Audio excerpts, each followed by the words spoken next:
नमस्कार। आप सभी का कुछ बातें मनोविज्ञान की हर सामान्य व्यक्ति को पता होनी चाहिए।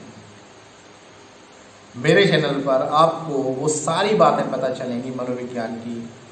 क्या है मनोविज्ञान, क्या बातें हैं मनोविज्ञान की, ये जानना कितना जरूरी है हम सबको। तो आइए जानते हैं मनोविज्ञान की उन बातों को जिन्हें सबको जानना चाहिए। सीखना। तो पहली बात क्या है? सीखना यानी लर्निंग, यानी अधिगम। क्या है सीखना? तो सीखने से मतलब मनोविज्ञान की भाषा में हमारे व्यवहार में आया हुआ स्थायी परिवर्तन, जो पूर्व अनुभव और अनुभूतियों के आधार पर हम अपने अंदर लाते हैं, यानी हमारे व्यवहार में स्थायी परिवर्तन। एक परिभाषा मैं आपको बता रहा हूं 8 मिनट की, जिसे ध्यानपूर्वक सुनिए, सीखने की बातें और स्पष्ट होंगी।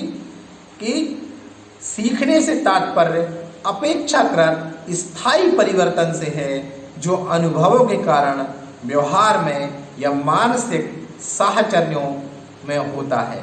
साहचर्य का मतलब है हम में एक क्रिया के साथ सहजता और सघनता, वो साहचर्य है। तो क्रियाओं में जब हम सीखते हैं, जैसे साइकिल चलाना, किसी पाठ को याद करना, लर्न करना, हम बच्चों से कहते हैं। तो सीखने का मतलब है हमारे व्यवहार में स्थायी परिवर्तन। अब गत अनुभव से कैसे सीखते हैं हम? तो हमारे कहावत है कि दूध का जला छाछ भी फूंक फूंक कर पीता है। अगर हम दूध से कभी जल जाते हैं तो हम सीख लेते हैं कि हमारे सामने छाछ भी अगर होती है तो हम उसे फूंक फूंक कर पीते हैं, यानी हम गत अनुभवों से सीख ले लेते हैं। क्या होती है सीखने में महत्वपूर्ण बातें? तो पहला है हमारे व्यवहार में स्थायी परिवर्तन होना चाहिए। पहला कि हमारा व्यवहार अपेक्षाकृत सीखने में वो चीज़ों को बदल लेता है।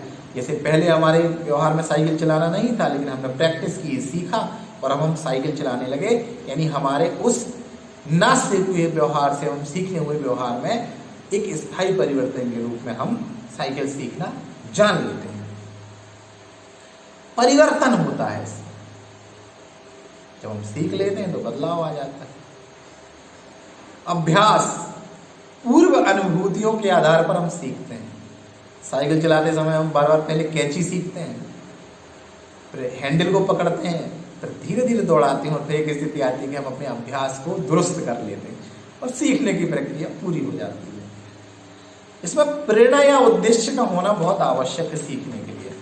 साइकिल सीखना है तो हमारी प्रेरणा क्या है? हम किसी को देख लेते हैं और उद्देश्य क्या है? साइकिल को सीखना। तो प्रेरणा और उद्देश्य हमारे इसमें होना सीखने में आवश्यक है। सरलतम तरीके से चीजों को बताने के लिए मैं आप सबके साथ